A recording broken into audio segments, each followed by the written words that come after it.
The Miami Dolphins' offensive line situation? It's not just a problem. It's a full-blown emergency. A 5-alarm fire. And Chris Grier? Oh, he knows it. He's standing in the middle of the wreckage, looking around, realizing he can't ignore it any longer.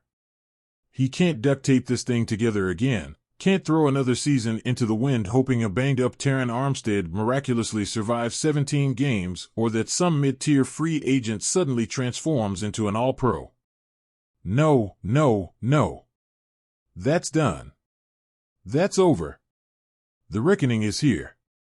Grier stood at that podium, the weight of another season collapsing under the trenches on his shoulders, and admitted, out loud, that it's time to invest in the offensive line. But what does that even mean? A full teardown? A couple of draft picks?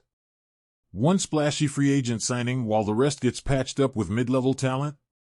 Because if we're being honest, history tells us Grier doesn't exactly have the Midas touch when it comes to this position. He's tried. He's spent draft picks. He's signed veterans. And yet, here we are, yet again, staring at an offensive line that got manhandled when it mattered most. And here's where it gets real complicated. Pro Football Network decided to throw gasoline on the fire, predicting Miami is about to shell out over $100 million on offensive linemen this offseason. Think about that number for a second. $100 million. That's superstar money. That's franchise-altering money. That's the kind of money that builds a wall in front of Tua Tagovailoa that even the most elite pass rushers struggle to break through. That's the dream, right? But come on. Let's live in reality. Miami is $17 million over the cap. Not under. Over. And sure, restructures are coming. Contracts will get adjusted. Money will be shuffled around. But let's not sit here and pretend like the Dolphins are about to go on some blank check spending spree. Grier has already locked in the big money pieces, Tua, Tyreek. Waddle's payday is looming. The defense? Loaded with big contracts. So where exactly is this endless pile of money for offensive linemen coming from? Look, let's break this down logically. Yes, Miami has to address this. That's not up for debate. But this isn't some Madden franchise mode where you can just sign whoever you want and move on. The draft? That's where the real investment needs to happen.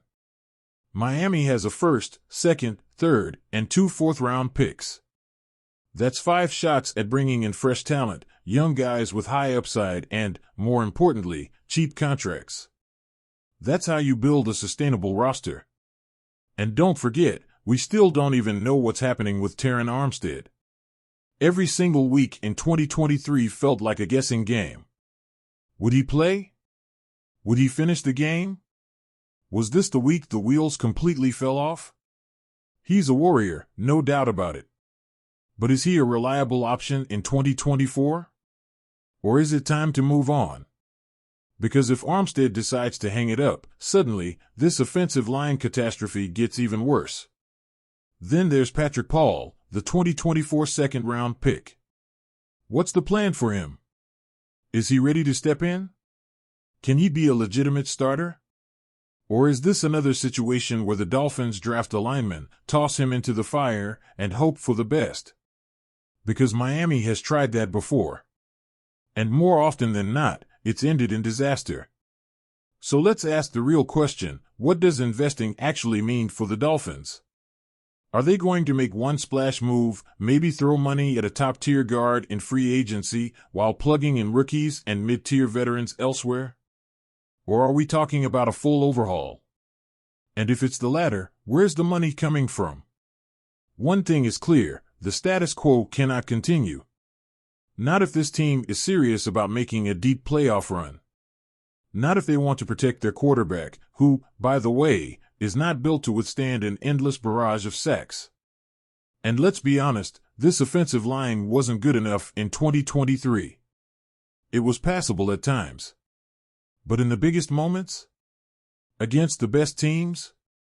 It folded. Every single time. So now we wait. We watch. We see if Greer finally figures this out, or if we're back here a year from now, having the exact same conversation. Because one thing is certain, there are no more excuses.